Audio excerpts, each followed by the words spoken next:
The following exercises for your core or your six packs or rectus abdominis specifically.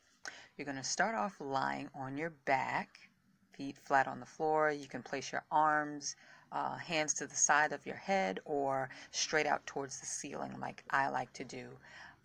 There's less chance of pulling on your head if you do that. So you're going to lift up your body, bringing your chest towards your knees.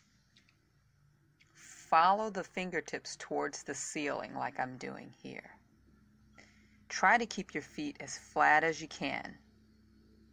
Lower your body back down towards the floor and repeat. Keep that belly button pulled in.